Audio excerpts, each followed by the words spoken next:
Bir beyin hekayesine hoş gördük yeniden. Bugün sevginin beyine təsirindən danışacağıq. Sevgi elə məfhumdur ki, onun yaşı, cinsi bəlli deyil. Bilirsiniz ki, mənim çox ağır, çətin bir iş qrafikim olur. Ağır xəstələr, özlərinin dərdlərini götürüb bizim üstümüzə qaçan insanlar, onların da bir hekayələrini dinləmək və o diaqnozu qoymaq çox çətin olur. Mən o darvazanı açıb, bax bu balaca qızımı görən zaman inandırım, bütün mənim, onu səmimi bir qəlbdən deyirəm, bütün mənim yorğunluqlarımı atıram bir saniyənin içərisində.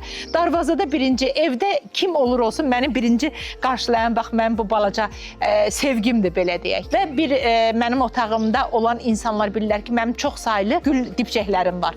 Mən bəlkə sevgini o güllərlə və bu heyvanla alıram. Baxın, çox əsəbi olan insanlar ki var, həqiqətən baxırsan ki, bəzən hətta bizim otağa daxil olan zaman bilirsiniz necə, qapını belə necə açıb içəri girən zaman artıq hiss edirsən ki, sinir sistemin nə durumdadır.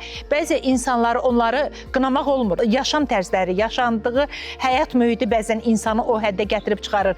Amma biz onların qarşısını ala bilərik. Heyvanlar insanın çox sakitləşdirici bir effekt verir bunu deyim. Sanki insanın mənfisini alır əlindən. Özdən bilirsiniz, onlara baxan zaman o ki səni addım-addım izləyir, belə deyək də. Bax, hara gedirsən səninlə addım-addım gedir. Bir yana dönən zaman baxırsan yanındadır, bütün əsəblərin keçir. Yəni belə insanlara tövsiyə edərdim ki, həqiqətən uşaqlarda da yəni ki bir problem varsa, əsəb problemi, mütləq ev heyvanı saxlasınlar. Yaşıllıqla məşğul olsunlar. Gül çiçəyə baxan zaman sanki adam bütün öz yorğunluğunu, stresini atır. Dəniz kənarında gəzmək, təmiz havada gəzmək, yəni düzgün yuxu rejimi səbəb adamlara məsləhət bilərdim.